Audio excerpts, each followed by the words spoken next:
اللهم صل وسلم وبارك على سيدنا محمد وعلى اله واصحابه اجمعين. عاملين ايه؟ يا رب تكونوا بخير وفي احسن حال. بصوا بقى يا جماعه، بقى لي فتره مقصره في حقهم جدا. اللي هو ايه، بعمل اي حاجه اللي بلاقيه قدامي بعمله، وخاصه الفتره اللي جانا تعبت فيها، لان جانا اصلا كانت تعبانه تعبانه يعني مش اي كلام. وانا كان عندي بقى فرش شقه وكان حوار كده. فبصراحه كنت ايه، بعمل اي حاجه بقى، يعني اي لقمه على الماشي اجيب اي حاجه، فانا حاسه ان انا مقصره. فقالوا لي عايزين ناكل محشي. اسكت انا؟ لا ما اسكتش. نزلت بقى جبت بس الحاجه اللي انا هعملها، انا ما جبتش اي طلبات تاني من السوق. انا جبت الكرنب الحلو ده، شايفين الكرنب جميل قوي. مش بحب اجيب المكتومه قوي عشان بتبقى ورقتها تقيله كده، فده حلو اهو. جبت ثلاثه، الثلاثه دول ب 50 جنيه. هو نزل شويه. جبت فلفل اخضر عشان ده لازما، وجبت الخضره، وجبت الوراك. وراك صبحه كده لسه عاملها لي يعني وبتاع.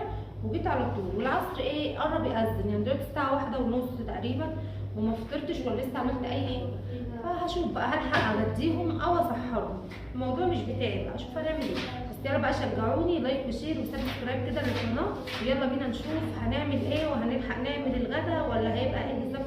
هو بصوا مش بيبقى غدا عندي ليه، لان هم اصلا فاطرين زي دلوقتي، فبيتغدوا على الساعه كام؟ الساعه 8 بالليل، يعني عشاء يعني. هنقدر ان شاء الله. يلا بينا نشوف هنعمل. يلا بينا زي ما قلنا كده، هنشوف هنعشيهم ولا هنسحرهم. بس هي الفكره بقى هنا ان انا الحمد لله كنت قدها وقدوك كده، وخلصت بدري وفضلت قاعده كمان مستنيه الفرج.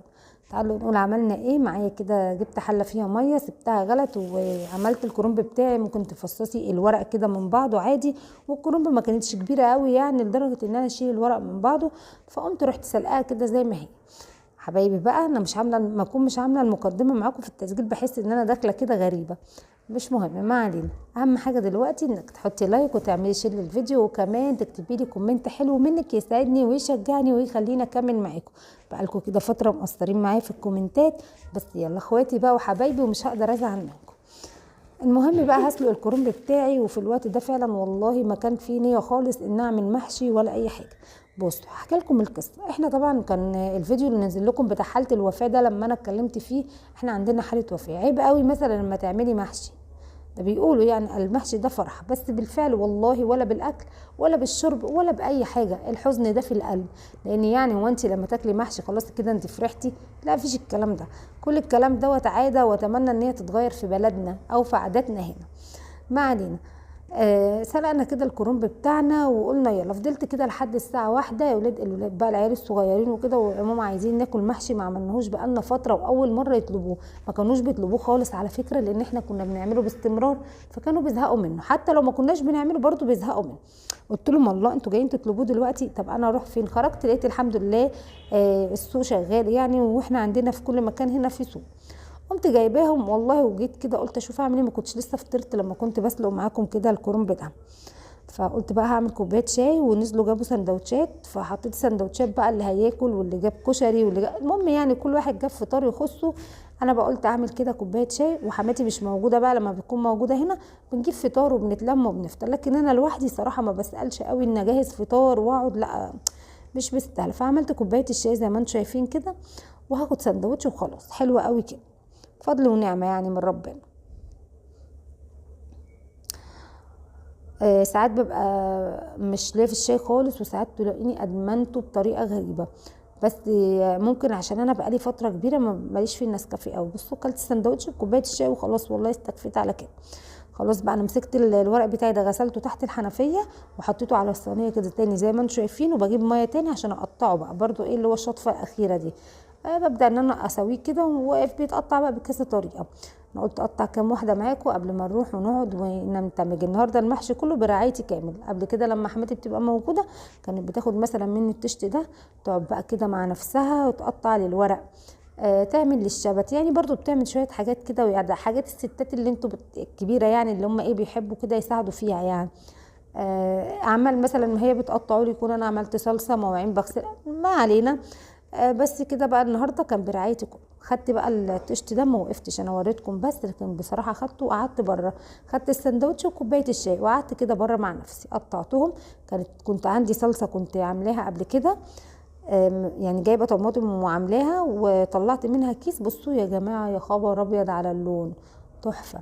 المهم دي بقى ايه، كنت خرجت منها كيس قبل كده، يعني حطيت عليه بصل وعملت الصلصه بتاعت المحشي، وزي ما انتم شايفين نطرت قدامها كده، وابدا احط بهاراتي عشان اعمل الخلطه. كنت قطعت بقى خلاص الورق، حته سمنه بلدي، لقيت القدام مش عاجبني كده، قلت احط حته السمنه البلدي دي هنا في قلب الصلصه عشان عايزه شويه صلصه، هحتاجكم بعدين وهقول لكم ليه.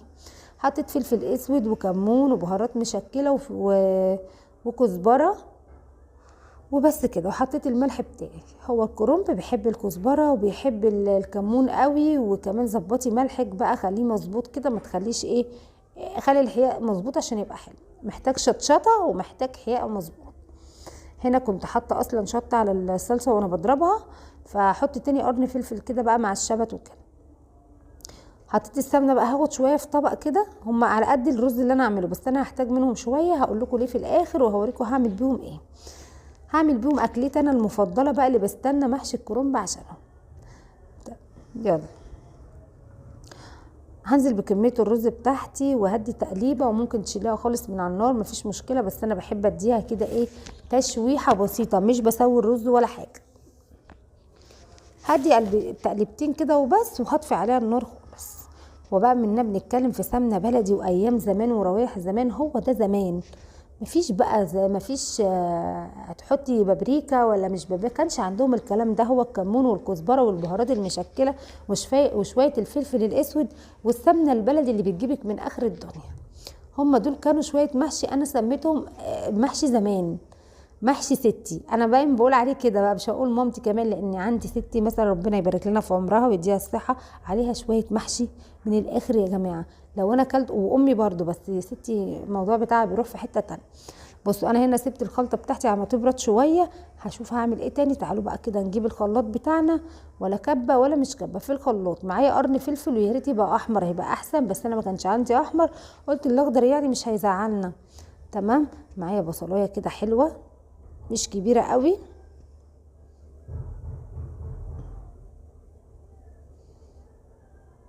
كام واحده من الطماطم كده، معايا حبايتين 2 من الطماطم، ومعايا فصين من الثوم، ومعايا ليمونه هعصرها هنا، وهحط حبه خل.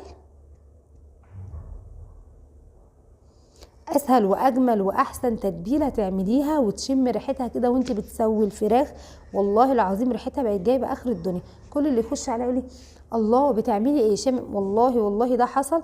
يعني عندي ابن سيلفي مثلا الصغير موجود معايا هنا، هو طالع سلم، انت بتعملي ايه، ريحه ايه، اللي هو شامم الروايح، جايبه ريحتها جايبه اخر الدنيا.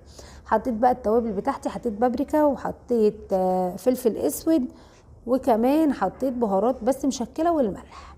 كنت ناقصها هنا حبه زيت، بقول لكم للامانه يعني ما كانش فيه، على ما جنة بقى جابتها كنت انا تبلت، وهي داخله السوا حطيت ايه ربع كوبايه من الزيت كده عليها. بصوا الخلطه بتاعتي كده، انا قطعت الوراك حسيتها كبيره، والاطفال انتوا عارفينهم مش بيكملوا يعني المناب بتاعهم وكده، فبيفضل منهم، فمحدش بيرضى ياكل تاني ورا حد، اكيد يعني كلنا كده. فسبت واحد كده، قلت بقى اي حد ياخده، حمايه جوزي اي حد. بصوا تبلت زي الفل. هركن بقى، انا لسه هقعد احشي يا جماعه، مش هتبل وادخل الفرن، لسه كان قدامي شويه يعني. سبتها كده على ما حشيت مثلا نص الحله، كانت المغرب تقريبا كنت مدخلاها، لان احنا اكلنا بعد العشاء بالظبط. هسيبها بقى كده وهغسل ايدي واروح احشي المحشي بتاعي، وتعالوا بقى نقعد بره بقى مع بعض. بصوا كوبايتي المفضله قاعده قدام التلفزيون، هيتحشوا في لحظه الا لحظه. انا ما رضيتش بقى اكتر محشي وكده، قلت انا عايزه على قد اليوم بس، لان ما بيفيد عندي تاني يوم، خلاص هما كلوا النهارده محشي، ما لو كلوا تاني يوم يزهقوا كده. فهو كان يعني الحله بتاعت يومها وكده. زمان برضو كانت الحله اللي انت عامله فيها الصلصه تحطي فيها الخلطه بتاعتك، واوعي تقومي تغسليها، احنا عايزين الادام ده هيخلي المحشي بتاعك كده احمر ومفحفح وريحته في حته تانية خالص، فاوعي تقومي تغسلي الحله، احنا عايزينها كده في الحله. كانوا زمان يا جماعه لازم الالومنيوم، مفيش بقى تحطي لي في السيراميك ولا التيفال ولا الكلام اللي انتوا عارفينه ده.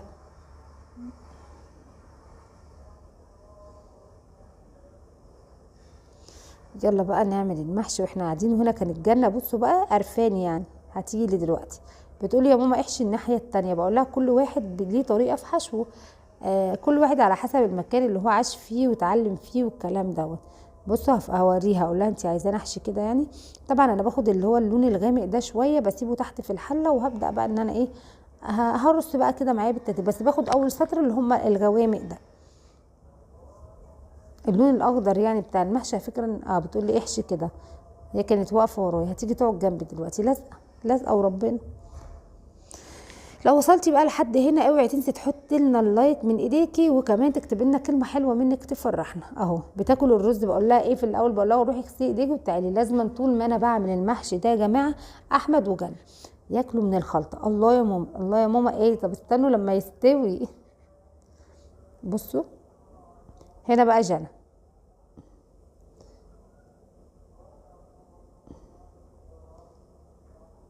اهو، اعمل واحده واشرب شفطه. هما طبعا حواليا الولاد، ما كانتش حماتي موجوده يعني، حماتي في البيت التاني اللي هو بيت العيله يعني، فتحسوا انه العيال هنا كانوا عاملين لي وش. عملت بقى الحله كده، هي جت الحله بالظبط. هو ده بقى اللي انا بقول لكم عليه. عارفين بقى الورق اللي هو بتاع الكرنب اللي بيبقى فوق ده، باخد انا كده شويه من البيض، وابدا ان انا احط معلقتين صلصه من اللي انتوا شايفينهم دول، واحطهم على وش المحشي. قسما بالله دول هوريكم دلوقتي جوزي وهو بياكل منهم هما بيستووا. بصوا في حته تانية خالص غير المحشي دول. يعني سيبكم من المحشي، انا حطيت المحشي بتاعي هزيده بقى، هبدا اسويه. على فكره قسما بالله انا خلصت الحله دي وسبتها وغسلت المواعين بتاعتي وظبطت مطبخي وقعدت مستنيه حد يقول لي ايه سوي، لان انا احب اسوي الاكل مثلا لما يكون جوزي خلص وطالع يعني، فقال لي ايه سوي. فقمت مسويه بقى، وهعمل حبه ملوخيه ناشفه مش خضره. هنا بقى في فرق، هنا حطيت طماطمايه وحطيت بصلايه حلوه كده، وسبتها لما البصلايه يا جماعه اضطرت واستوت تمام. لازم ان يبقى النشوه دي لازم تبقى فيها ايه، تبقى فيها بصله وكده. وحطيت فصين من الثوم، وحطيت معلقه من الكزبره، ده في الشوربه الكدابه اللي انتوا شايفينها. طب انت عملتي ايه بقى؟ زدت المحشي ما عملتش الشوربه كدابه، وربنا كان عندي شوربه كنت شايلاها في التلاجة. ودي بقى ايه افتكاسات حماتي يا جماعه. كانت دايما بقى الناس الكبيره اللي هي من زي ما بتقولك شيلي الشوربه، ممكن تيجي في وقت عايز تعملي حاجه وتحتاجي شوربه اللحمه او تحتاجي شوربه الفراخ او ما تبقاش موجوده. فانا هنا كان عندي شوربه طلعتها وفككتها كده على النار. لكن الملوخيه دي وحياه ربنا كانت بشوربه كدابه، بس كانت في حته تانية. هو الاكل كله كان ما شاء الله عليه. حطيت التومه بقى اصفرت معايا كده وخدت لون، هنزل بالكزبره يلا تش عشان اعمل. بصوا اهو هي عملت كده. ولو ما كانش في سوق كنت سبت لكم التش بتاعتنا. خلصنا الملوخيه وهنركنها على جنب، والمحشي كان خلاص قرب ينزل، وكمان الفراخ بتاخد اخر. شلت بقى عليها الورق الفويل، دخلتها من بدري الفرن وخلاص كده. كان كل اكل سخن، وهو الجو الساقع ده عايز ايه غير شويه محشي كده ينزلوا سخنين. بصوا الفراخ هنا بقول لك عايزه لون بسيط، هدخلها تاني تاخد بس وش بسيط. بصوا جوزي بيعمل ايه، مش انا قلت لكم والله العظيم خدهم في سندوتش وبياكل. كان جعان بقى وكان خلاص كان جايب اخره. قلت له استنى، بصوا اصلا استناني لما قلت له استنى اتخض. قلت له استنى زي ما انت. فضل ماسك السندوتش وواقف عند الحله استني. بيقول هتعمل ايه ولا عايزه ايه، ما يعرفش ان انا هاخد الصوره دي، بس قلت له لازم ناخد الحته دي. بصوا يا جماعه هحطهم في طبق بقى عشان هقعد بيهم. بصوا ما بقاش فيهم اصلا، هم على النار اتحولوا من جنه لجوزي خدهم سندوتش كذا مره بقوا شويه قد ايه. بصوا بقى انزل بقى، شايفين المحشي يا خبر ابيض قلبي مش قادره بجد. شايفين كل واحده كده مخاصمه اختها، ولا معجن ولا ملزق واللون احمر ويفتح النفس ازاي. وكده كان الفيديو بتاعنا. والفراخ شايفين لونها وشكلها بجد كانت تحفه، وريحتها بجد كانت جميله. يا رب الفيديو يعجبكم. هدوق بقى لايك بقى وشير وسبسكرايب. اشوفكم في فيديو جديد واسيبكم في رعايه الله.